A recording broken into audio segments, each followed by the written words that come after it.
మన రాష్ట్రంలో ఒక బాబాగారు తన చిటికెన వేలితో నీళ్లను పెట్రోలుగా మార్చివేశానని ఒకసారి ప్రకటించారు. అటువంటి బాబాగారు సేవలు మన రాష్ట్రానికి ఎలా వినియోగించుకోవచ్చో జన విజ్ఞాన వేదిక వ్యవస్థాపకులు మరియు ప్రముఖ వైద్యులు డాక్టర్ వెన్నపూస బ్రహ్మారెడ్డి మనకు తెలియజేస్తున్నారు. ఈ అద్భుత సన్నివేశాన్ని ఆయన మాటల్లోనే విందాం.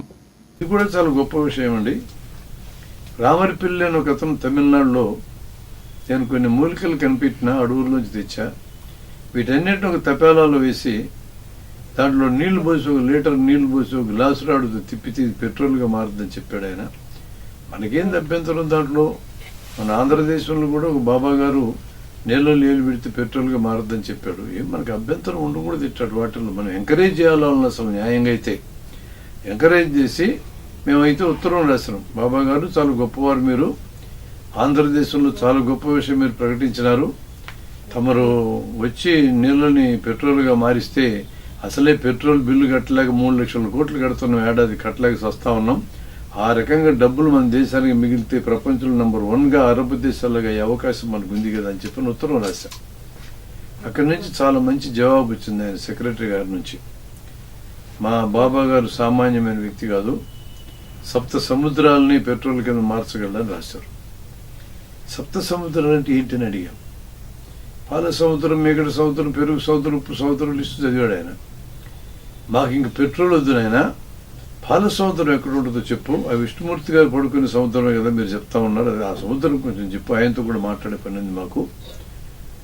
ఆ సముద్రం చెప్తే మేమే మేగడ చేసుకుంటాం, మేమే పెరుగు చేసుకుంటాం, మేమే మజ్జిగ చేసుకుంటాం, మేమే నెయ్యి చేసుకుంటాం, నీకేం బాధ లేదు, అది ఒక ఆచూకి చెప్పమని అడిగాం. మళ్ళీ ఉత్తరం రాశాం. దానికి ఆయన ఏం జవాబు రాశారంటే, ప్రజల్లో పాపాలు పెరిగినాయి, అందుకని అన్ని సముద్రాలు మాయమై ఉప్పు సముద్రం మిగిలింది అన్నాడు. రాసి ఏం చెప్పాడంటే, ఉప్పు సముద్రం దగ్గరికి ఎవడన్నా బీచ్కి వెళ్ళాడనుకో, సిగరెట్ తాగుతూ తాగుతూ సముద్రంలో సిగరెట్ ఇసిరేస్తే లోకమంతా కాలబడదా అన్నాడు. చాలా కరెక్ట్ అనిపించింది నాకు కూడా.